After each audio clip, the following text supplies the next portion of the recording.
নমস্কার বন্ধুরা, আজকের ঐশ্বরিক বার্তা শুধুমাত্র আপনার জন্য।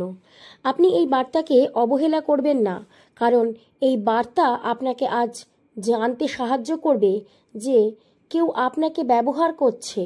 সেই 5টি লক্ষণ আপনি জানতে পারবেন।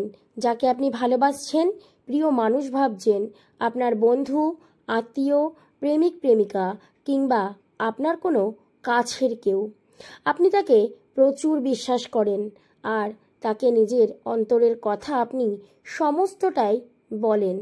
তার সাথে আপনার সুখ দুঃখগুলি আপনি ভাগ করে শান্তি পান।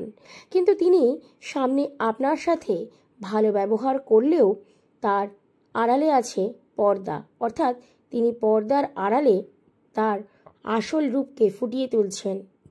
আর তা মহাবিশ্ব লক্ষ্য করেছেন, তাই তো তিনি এসেছেন তোমাকে সতর্ক করতে। যদি তুমি মহাবিশ্বকে বিশ্বাস করো, নিজেকে মহাবিশ্বের সন্তান বলে মনে করো, তাহলে এই বার্তা আজ শুধু তোমার জন্য।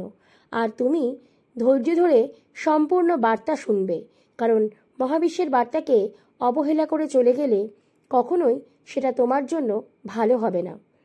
বন্ধুরা, আশা রাখছি মহাবিশ্বের আজকের এই বার্তা তোমাদের ভালো লাগবে এবং তোমরা অনেক ক্ষেত্রেই সতর্কতা অবলম্বন করতে পারবে।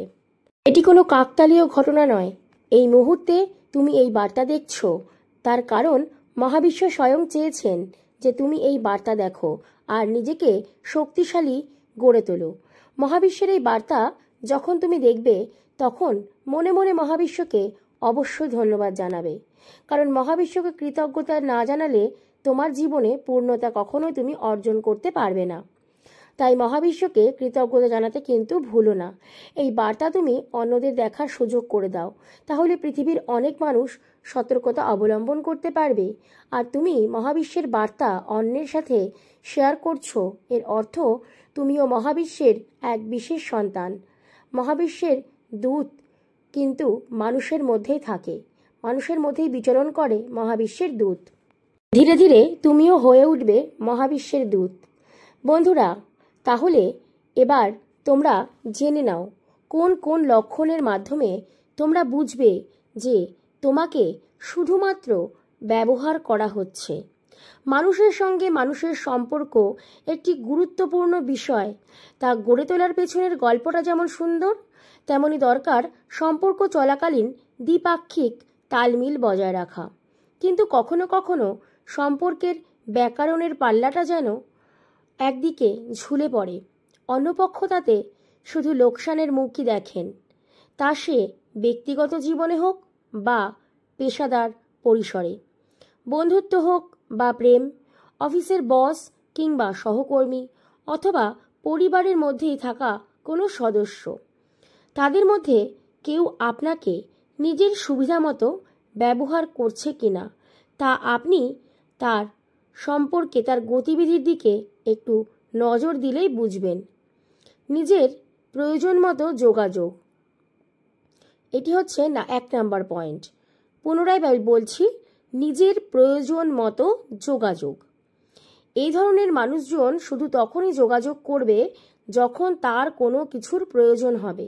প্রয়োজন ছাড়া তাদের জন্য আপনার সঙ্গে যোগাযোগ, দেখা সাক্ষাৎ তেমন জরুরি কিছু নয়। একথা সত্যি যে মানুষ আদতে প্রয়োজনের ভিত্তিতেই চলাফেরা করে, কিন্তু যে কোনো সম্পর্কের ক্ষেত্রে ভারসাম্য রাখাটাও খুব গুরুত্ববহ। কেউ যদি বারবার শুধু তার সুবিধা মতোই যোগাযোগের নকশা এঁকে নেয় এবং আপনার প্রয়োজনের সময় আর তাকে পাওয়া যায় না, তাহলে বুঝতে হবে ভারসাম্য এরই মধ্যে বিগড়েছে। নাম্বার 2, না বলা যাবে না। মন দিয়ে শুনুন, এটি হলো 2 নাম্বার পয়েন্ট। কিছু সম্পর্ক আছে যেখানে না বলা যায় না। কথাটি প্রথমে শুনতে খুবই মিষ্টি মনে হলেও আদতে এর মধ্যে লুকিয়ে আছে মানব সম্পর্কের এক তিক্ত রসায়ন। যে কোনো প্রস্তাবে না বলার অধিকার সবারই আছে, কিন্তু এই অধিকারটিও খর্বিত হয় কারো কারো কাছে। তারা যখন কিছু চায়, তখন তারা ধরেই নেয় অপরপক্ষ থেকে ইতিবাচক উত্তর আসবে। একটা সময় তারা নিজেদেরকে এতটাই অভ্যস্ত করে ফেলে এ বিষয়ে যে যৌক্তিক কোনো পরিস্থিতিতেও না শুনতে পারাটা তাদের জন্য কঠিন হয়ে পড়ে। আর এর ফলই ভোগ করতে হয় অপরপক্ষকে। খোঁচা দিয়ে কথা বলা, অভিমানের আবরণে অভিযোগ ইত্যাদি বিভিন্ন ধরনের মানসিক শোষণের মুখোমুখি হতে হয়।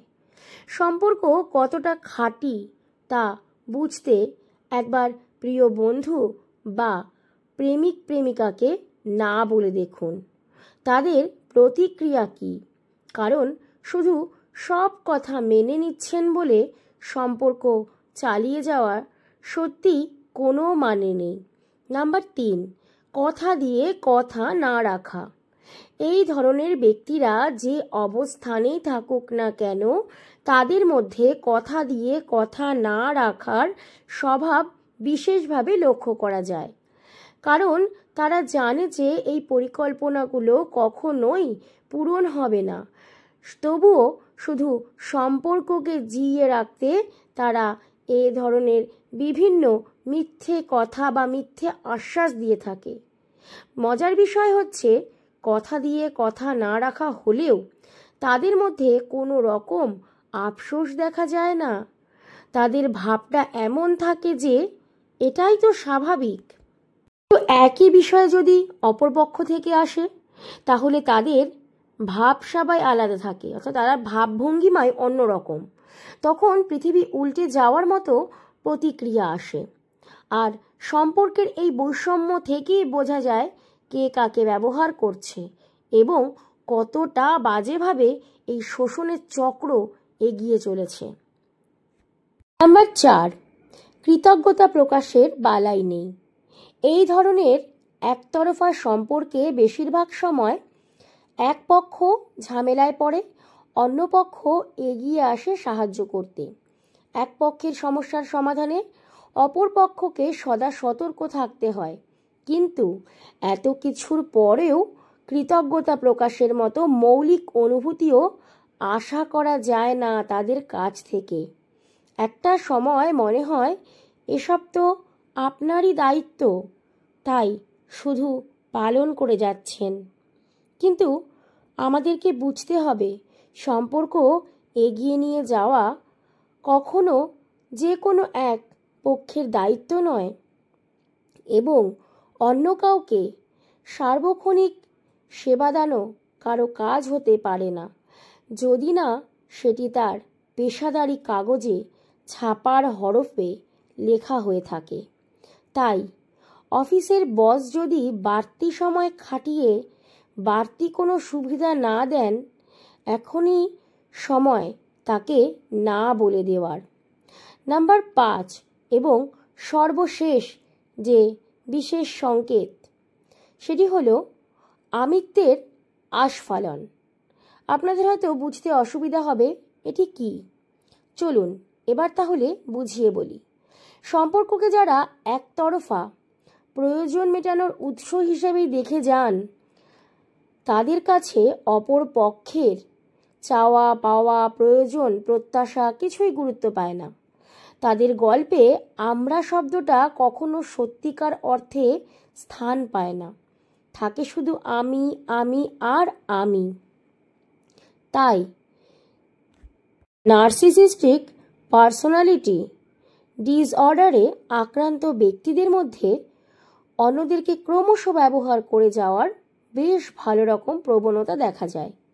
সম্পর্কের যে কোনো বিন্দুতে যদি আপনি বুঝতে পারেন যে অপর পক্ষ নিয়মিত আপনাকে ডাম্পিং বিন বা টিস্যু পেপারের মতো ইউজ বা ব্যবহার করে যাচ্ছে এবং তার বদলে আপনি যা পাচ্ছেন তা কোনোভাবেই যথেষ্ট নয়, তাহলে সে সম্পর্কে সীমারেখা টেনে দেওয়াটাই এখন সময়ের দাবি।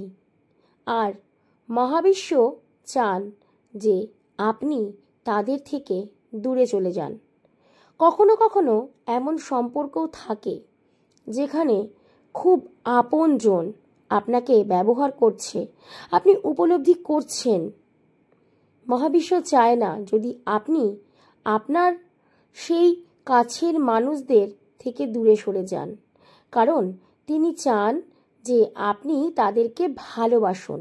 শুধুমাত্র মানুষটাকে চিনতে শিখুন।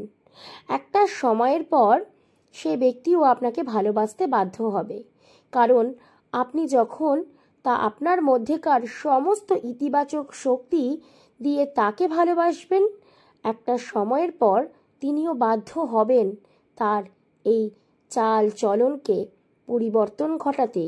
এবং মহাবিশ্বের আশীর্বাদ যেহেতু সর্বদা আপনার ওপরে রয়েছে, বর্ষিত হচ্ছে আপনার ওপর সেই আশীর্বাদ, তাই নিজেকে কখনো একা মনে করবেন না।